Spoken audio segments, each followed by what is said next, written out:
All right, so we just wrapped up our live stream community launch event, and we couldn't be more excited. But I wanted to kind of pause and give you guys a behind the scenes of kind of how we pulled it off. So, fun fact, let me take you back to Friday. Today is Wednesday. On Friday, this entire space was essentially just another room in our office. So the walls were being painted. We still had stuff everywhere. This set right here wasn't actually set up.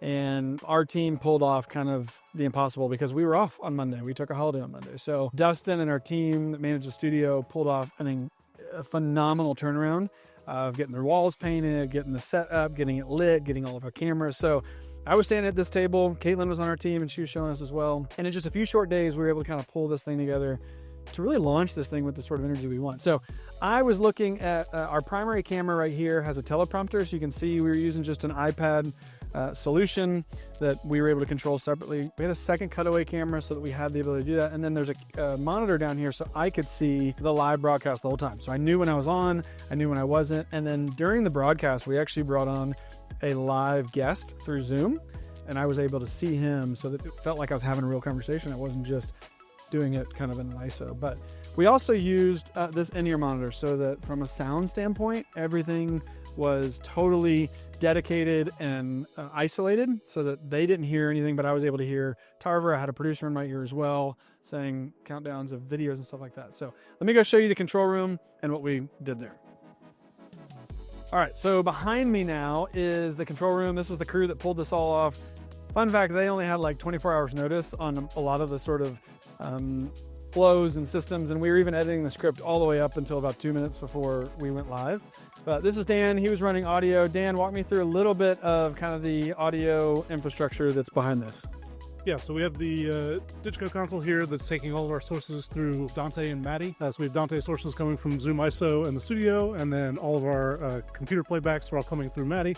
And then I'm pushing Maddie out into our router, which embeds to our stream. Half of that went over my head, but that's the benefit of the Salt Community Platform is I'm sure we'll have stuff to help you learn all that sort of stuff. So audio right here, and then we had video. This is Aubrey. Aubrey, walk us through a little bit of what your role was and what you're doing here. So yeah, I was directing the stream today, and at the core of it, we have the Ross Ultrix, that is a router and a switcher. The advantage of this is we can use that to route all of our Maddie to get audio where it needs to be, and everything goes inside there. And then we have a Ross Touch Drive panel controlling that switcher blade. And that's how we're sending everything out to the stream. You were doing some pretty neat double box stuff and movements. Can you just show maybe a glimpse or kind of how you guys were pulling that off within Ross? Yeah, so all that is just different memories in ROS, and on the switcher you have the ability to just store those and kind of cut between and animate between different box looks to add a little more dynamics and motion into the stream. I love it. Bravo. Great job. I told him 2 days ago, hey, I don't need any of this double box stuff. This dude's a pro. Did it all. I walked in. I was like, okay, well, you just totally, impressed me. So, and then this is Hutch over here. He was doing graphics. So walk a little bit through what you were doing and how it was navigated. Yeah, so I had a MacBook Pro that was running ProPresenter with all of our graphic slides and video playback. And then I had a Mac Studio that I was using for all of our lower thirds. They had a handful of Decklink cards in.